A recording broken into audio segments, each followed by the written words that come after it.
Je sais qu'il y a des gens qui chantent pour se donner du courage. Ma foi, d'autres chantent peut-être sans but précis. Mais ceux dont il s'agit ici ne chantent pas sans raison ni sans but. Ils chantent à présent parce qu'ils sont pleinement satisfaits des voix du Seigneur. Tel est, de toute évidence, le sens. Ils suivent l'agneau, ils se sont engagés à fond dans le chemin de la croix. Et ceux qui ont connu les profondeurs de la croix et des souffrances de Christ sont ceux qui chantent le plus fort dans l'éternité. À travers la souffrance, ils ont découvert la plénitude de l'amour de Dieu et ils chantent devant le trône. Nous sommes souvent présentés devant le trône en nous lamentant, en murmurant, en désespérant, peut-être dans l'amertume et la rébellion. Pour finir, ceux qui veulent suivre l'agneau partout où il va entendront un chant unique en son genre, lequel va bien au-delà de ce que les autres peuvent connaître ou comprendre. Finalement, la suspicion n'est plus permise à cet égard. Cette vérité est très précieuse pour le Seigneur. Comme nous le disions au début, cela résoudrait tant de problèmes. L'une des difficultés qui harcèle bon nombre d'entre nous est la suivante. Pourquoi le Seigneur nous a-t-il fait passer par un chemin si difficile? Apparemment, le Seigneur n'oriente pas d'autres chrétiens dans cette voie. Et il semble mener une vie relativement facile. Pourquoi faut-il que nous souffrions de la sorte? C'est un des problèmes que nous rencontrons.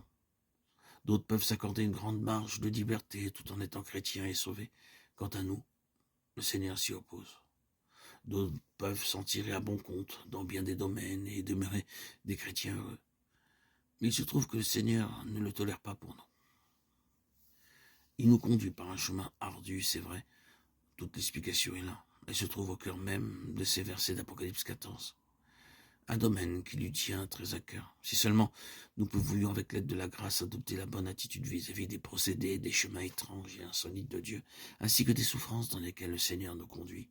Si nous pouvions adopter la bonne attitude en disant « Le Seigneur cherche à atteindre un objectif très précieux à ses yeux », alors ces paroles de Paul prendraient à nos yeux un sens nouveau. Il vous a été fait la grâce par rapport à Christ, non seulement de croire en lui, mais encore de souffrir pour lui. Il vous a été donné de souffrir, nous dit le texte, Philippiens 1, 29. Peut-être le Seigneur vous confie-t-il quelque chose qu'il ne va pas confier à beaucoup d'autres. Il est très peu probable que le Seigneur puisse confier à beaucoup de ses enfants des souffrances dépassant une certaine limite. Pour l'instant, nous devons rester là. Si ce qui vient d'être dit est vrai, si ces gens sont des instruments de choix dans les mains du Seigneur, ne serait-ce pas l'explication de tous les préjugés, de toutes les distorsions, de toutes les craintes, les peurs?